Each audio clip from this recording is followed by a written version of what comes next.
O ito na nga, ang issue ngayong araw na ito ay matindi po yung pagkasuspinde ni Congressman Kiko Barzaga. Alam nyo mga kababayan, yung pagkasuspinde ni Kiko Barzaga, it's not a simple matter. Ika nga, hindi po ito yung simple laang dahil sa, may nasuspinde lang na isang congressman. Hindi ho. May malupit na dahilan.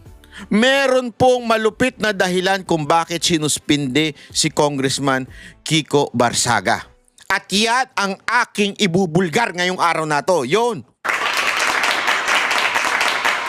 Unya-unya, ibubulgar po natin yung dahilan kung bakit nasuspinde si Kiko Barzaga. At alam nyo mga kababayan, ito, A1 info ito. A1, alam mo naman tayo, si Banat Bay, hindi tayo mahilig, hindi po tayo mahilig sa chismis, pero ito pong nasagap natin ay talaga nga namang A1 information. At hindi ko sasabihin sa inyo ito kung hindi ko nasagap ito mismo doon sa loob ng kamera. Sa loob mismo, alam mo naman tayo, marami tayong kaibigang congressman dyan. Dati tayong kontraktor eh. Dahil biro lamang po. Kahit kailan di pa ako pumasok sa kontrata sa gobyerno. Ha? At ang nakakapagtaka kasi, speaking of contractor, ito nga yung nirereklamo ng mga sumusuporta kay Congressman Kiko Barzaga. Yung mga, hindi naman sumusuporta, yung mga nagsabing hindi dapat yan masuspinde. Kasi yung sinasabi nila, sa dami-dami naman ng isususpinde. Di ba? Bakit yung isang taong nag-meow-meow, nag-selfie, nag-video, yung, alam mo yun, sa dami-dami ng isususpinde, yun ang isinuspinde. Instead na mga confirmed contractor na congressman. Could you just imagine that kind of foolishness? Isa hong malaking kawalangyaan, katarantaduhan. Marami ng mga congressman ang pinangalan ng kontraktor, hindi lamang ni Kiko Barzaga, hindi lamang po ng mga Duterte supporter, hindi. Kahit nga yung mga kaalyado nila ay binanggit na mga kontraktor ito na mga congressman. Putang ina, walang ginawa. Walang ginawa ang ethics. Papetiks-petiks lang kayo. Tapos etong mamang si Kiko Barzaga na kung saan binati ko si Marcos, binati ko si Romualdez, agad-agad ninyo sinuspinde. Anong katarantaduhan yan?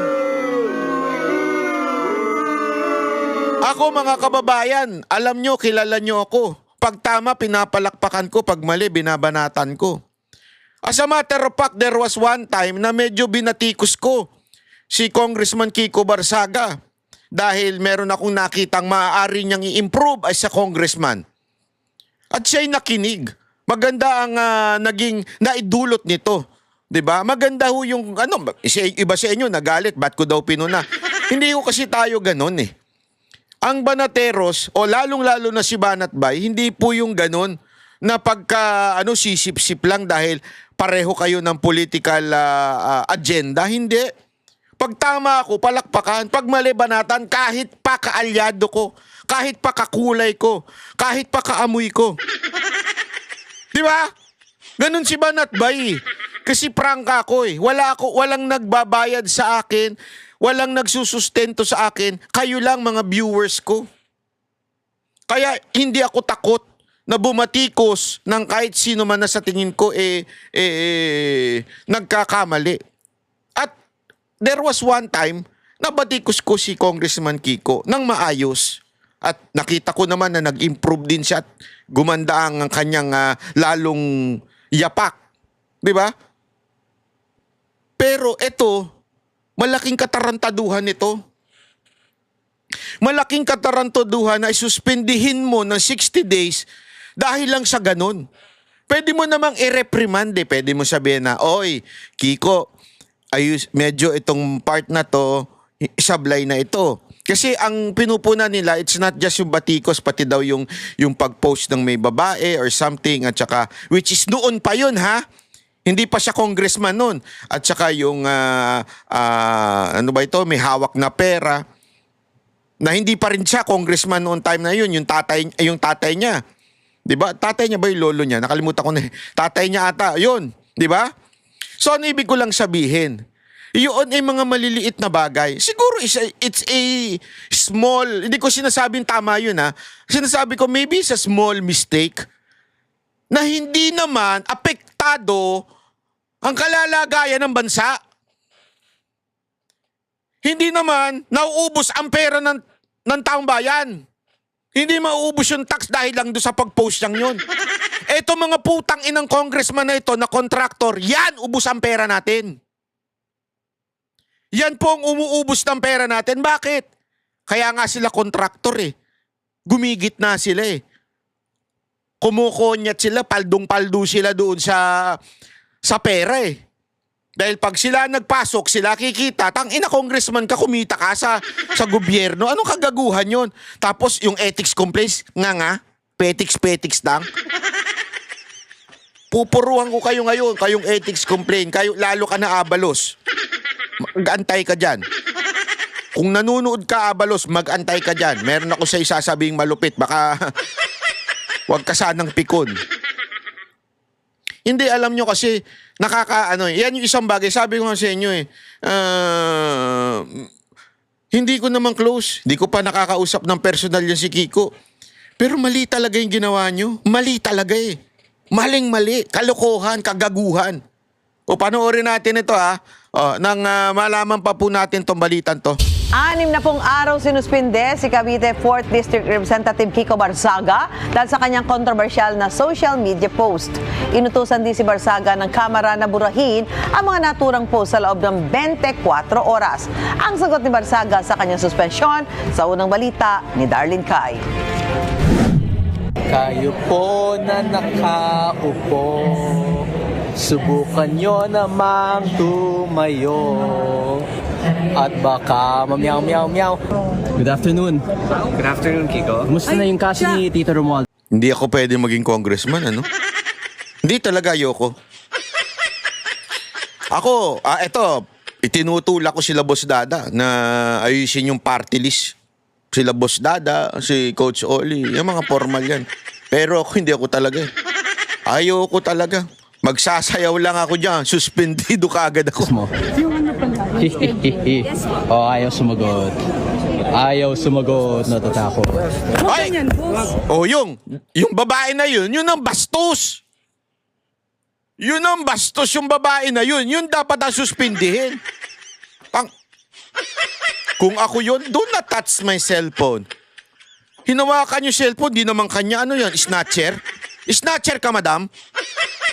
Bakit may hinawakan yung cellphone? Bakit mo kinukuha? Snatcher ka? Dapat idemanda mo yan. Huwag ganyan. Nagalit na si Rep. Garin. Naging kontrobersyal si Cavite 4th District Representative Kiko Barzaga sa mga video na ito na siya mismo ang nag-post sa kanyang social media pages. Mga post ni Barzaga ang basehan ng committee report ng House Ethics Committee na pinagtibay kahapon sa plenaryo. Inirekomenda ng komite na suspindihin si Barzaga. Nakita niyo ba yung post na yon? Nag-aabot lang naman ng pera dun sa babae. Tumutulong na nga eh. Ano ba masama dun? Hindi, di ba? Yung babae, nagkakape. Nagkakape yung babae, hawak-hawak niya yung kape. Sabi, Sir Kiko, ano naman, tulong naman dyan, pang enroll lang. Okay, sabi ni Kiko. Okay. Ito na. Sir, hindi ko kasi mabot kasi hawak ko yung kape. Baka matapunan ako nung kape. Pwede pakisingit na lang dyan. Kaya isiningit ni Kiko Barzaga. Kayo naman. Gago! Kasi ang dumi ng mga isip nyo eh. Kayo nga may mga kabit eh. Wag nyo sabihin hindi. Putang ina nyo, alam ko yan. Alam ko yan. Sabi ko nga sa inyo, yung mga... Kaya ako bisit na bisit sa mga hindot na yan. Yung mga congressman, alam ko yan. Kasi alam nyo naman yung grupo ko, di ba? Ilang beses kaming na-corner sa mga probinsya. Muntik-muntikan na ako makipag-away. Dahil may mga congressman na pilit binubok. Nakalagay sa kontrata ko yan, bawal. Pagkatapos ng show, diretsong hotel, huwi na. Kasi kunwari, probinsya, di ba? After show, ang ginagawa ko talaga para makalusot ako doon sa mga hayop na mga indecent proposal ng mga congressman, ganito gagawin ko. Ang alis namin, ang flight namin, madaling araw, kinabukasan after the show. 'Di ba? Para may dahilan ako. Uy, pasensya na, hindi kami makaka-attend ng after party kasi diyan nagaganap yung mga mga kangkangan 'di ba? So sabi ko, hindi kasi may biyahe kami, may flight kami sa umaga ng alas 5, kaya kailangan namin nasa airport na kami ng alas 2, ganun, alauna. Hindi, alas 2. Mga ganun. Natatapos kasi yung mga performance sa mga probinsya, alas 12, alauna. So magbibihis pa kami sa hotel. Tas yun na sinasabi ko. Mayroong mga nagagalit na mga congressman. Oh, gusto mo, patigil namin yung aeroplano eh. Pwede naman, basta wag lang sa taas. Baka bumagsak. Hindi, di ba totoo mga ganyan? Mga gago yung mga yan. Sabi ko nga sa inyo, meron ako nakasabay sa aeroplano. Aeroplano pa lang to, ha? Totoo.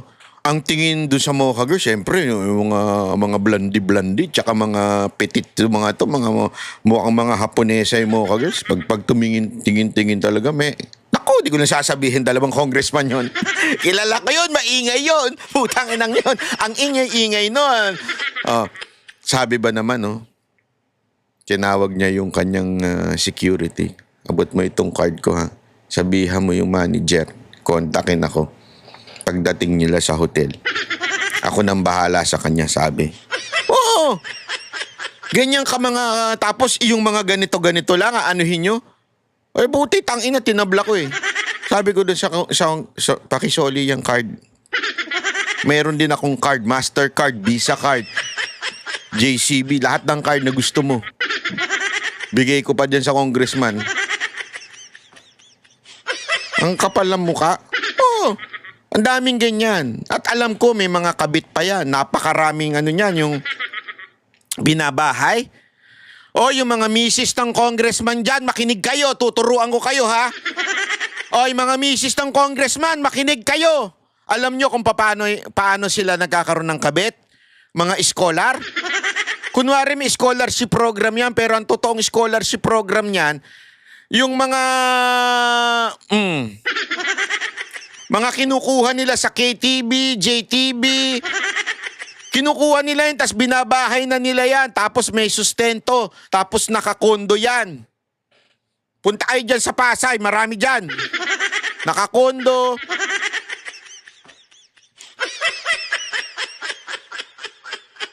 Kasi mahal sa BGC, kaya hindi nila kaya. Kaya sa Pasay lang sila nagkokondo, kinokondo nila doon.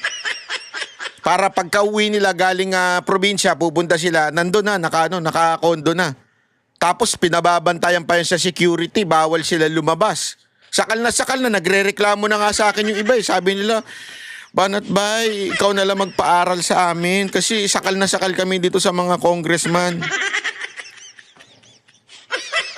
Oo, sabi ko talaga sa kanila, sensya na, hindi ako umano sa mga ganyan.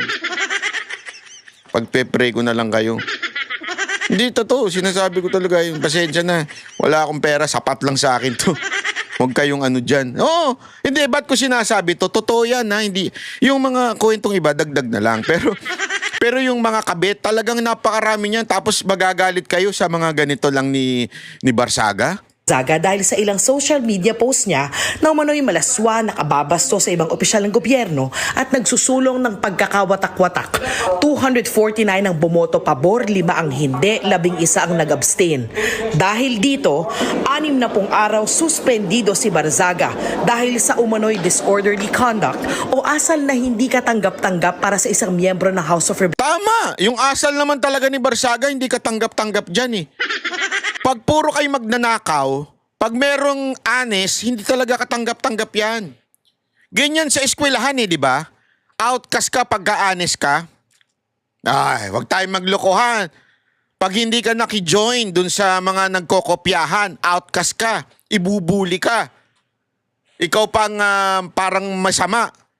Ayan ang tinatawag na peer pressure. Di ba? Pagka ikaw hindi ka yung pag nagalit ka, sinumbong mo yung nangongopya sa tabi mo, yari ka. Yari ka sa karamihan. Sabi ko nga sa inyo, kahit sa mga simpleng government office, pag ikaw hindi ka nakisali doon sa mga pamerienda ng mga naglalakad-lakad dyan, yung mga fixer, at hindi ka nakisali at nagsumbong ka sa boss, ikaw pa ang gagawa ng kung ano-anong kaso. Ikaw pa ang gagawa ng kung ano-anong istorya para matanggal ka kasi hindi ka marunong makisama. Yan, alam nyo ba na yan ang number 1 sakit ng mga Pilipino? Yung pakikisama. Kailangan matuto kang makisama. Pag hindi ka nakisama, aanuhin ka, ikaw ang kakasuhan. Ikaw ang parang may mali. Ikaw hindi normal. Kaya tama yung mga congressman dito. Si Barsaga hindi normal. Hindi normal na katulad nyo na nagnanakaw na tuwan-tuwa pa. Representatives. Recommends the imposition of the penalty of 60 days suspension from office without the benefit of salaries and allowances. His actions reflected negatively upon the dignity, integrity, and reputation of the House of Representatives. Consequently, the committee finds respondent Representative Kiko Barsaga of the 4th District of Cavite guilty of disorderly behavior. Nagugat ito sa ethics complaint na inihain ni House Deputy Speaker at Antipolo Representative Ronaldo Puno at iba pang kongresistang dating kasama ni Barzaga sa NUP o National Unity Party. Ayon sa komite, lumabag si Barzaga sa rules ng Kamara base sa Republic Act 6713 o Code of Conduct and Ethical Standards for Public Officials and Employees. Binigyan daw ng komite si Barzaga ng sapat na pagkakataong tumugon at ipagtanggol ang kanyang sarili sa mga pagdinig ng komite. Pero ayaw nilang makipagtulungan ni Barzaga. Hindi sumipot si Barzaga sa unang pagdinig ng komite dahil abala raw siya sa paglalaro ng video games noong gabi bago ang pagdinig. Bago pagbotohan ng committee report sa plenaryo, nagbigay ng pahayag si Barzaga. I wholeheartedly accept the decision of the committee, but I maintain my stance that President Marcos must be held accountable for his crimes. Whatever punishment may fall upon me and others who stand against this president who has lost his constitutional mandate of serving the Mr. people is Speaker, inconsequential point of in order. relation to the amounts of lives Mr. Speaker, and point of future. Tingnan mo, yan pa, isa pang kabastusan yan, no? Sinuspindi nyo na ayaw nyo pang hayaan na magsalita. Di ba? That will be saved when President Marcos leaves Malacanang. It took the Pero namatay ang kanyang mikropono. I would also like to put on record, Mr. Speaker, that the respondent has been given an opportunity to explain his defense at the proper forum, and we have accorded him that. Sinubukan ni Navotas Representative Toby Tiangco na magtanong tungkol sa committee report pero hindi na siya pinahintulutan. Mr. Speaker, the honorable sponsor was willing to yield to a few questions. Mr. Speaker, there's already a motion and pursuant to our rules, Rule 121, the period of voting can no longer be interrupted by any motion or issue. Mr. Speaker, the voting hasn't started yet, Mr. Speaker. Mr. Speaker, I do not hear the chairman yielding to any more questions. After the 27 pages of the committee report, Mr. Speaker, Honorable Chanco, let's allow the members to decide on a question of discipline. If they agree, they will vote yes. If they do not agree, they will vote no. So let's hear the members and call the roll. Hoy, sip-sip! Anak ka ng wewe! Sip-sip na sip-sip!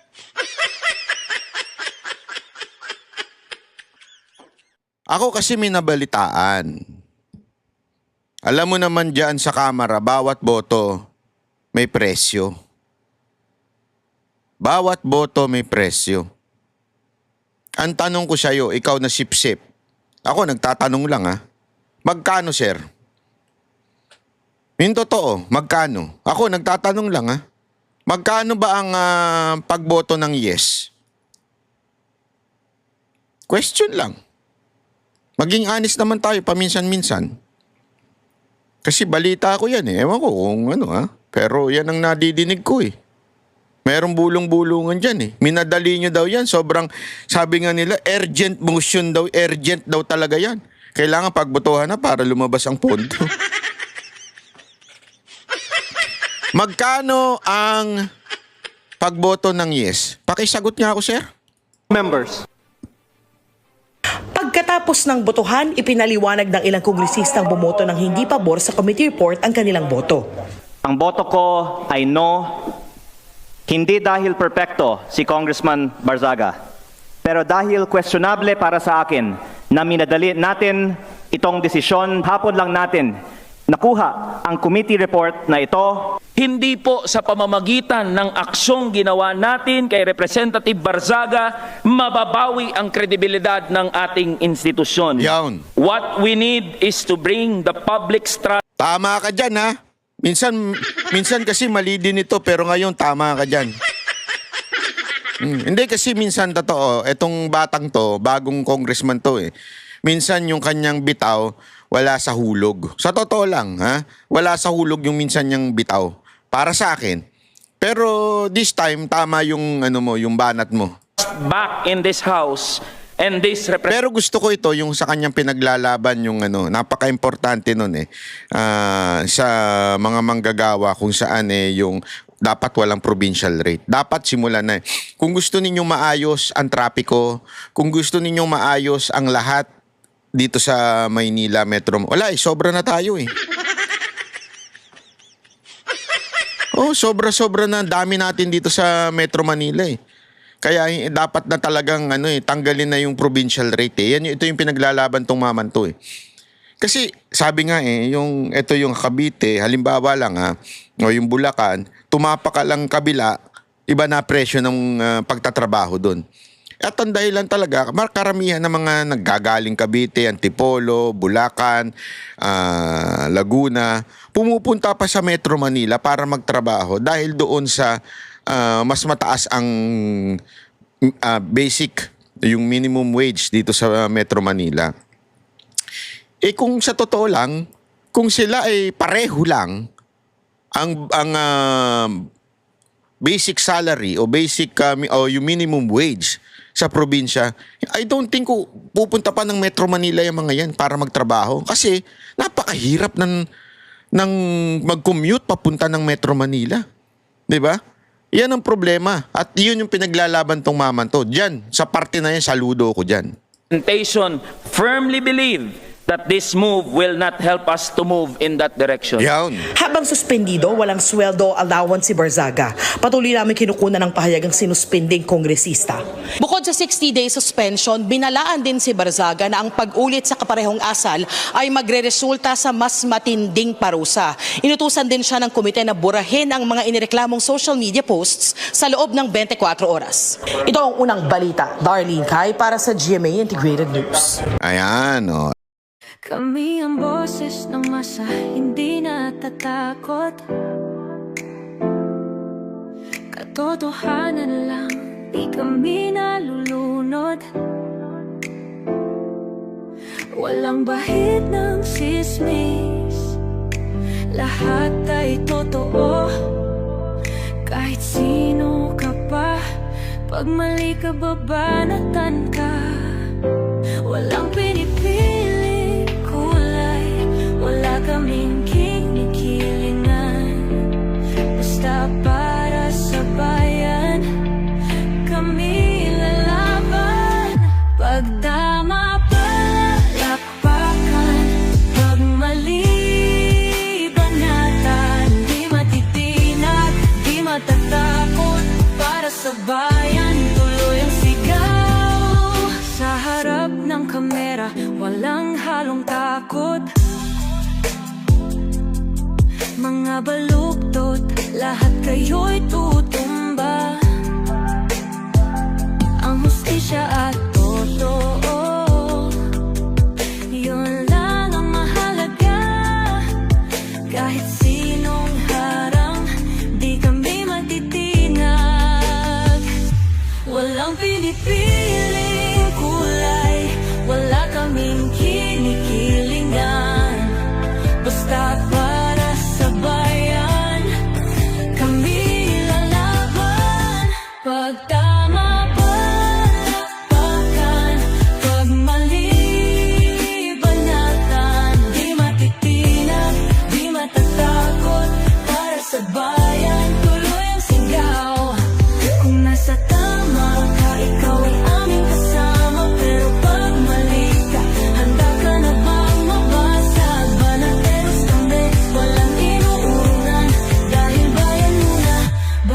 ang sarili.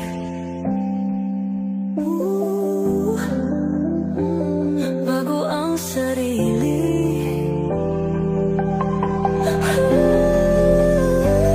Pag tama palakpakan, pag mali banatan, banateros ang sigaw, katotohanan ang laban.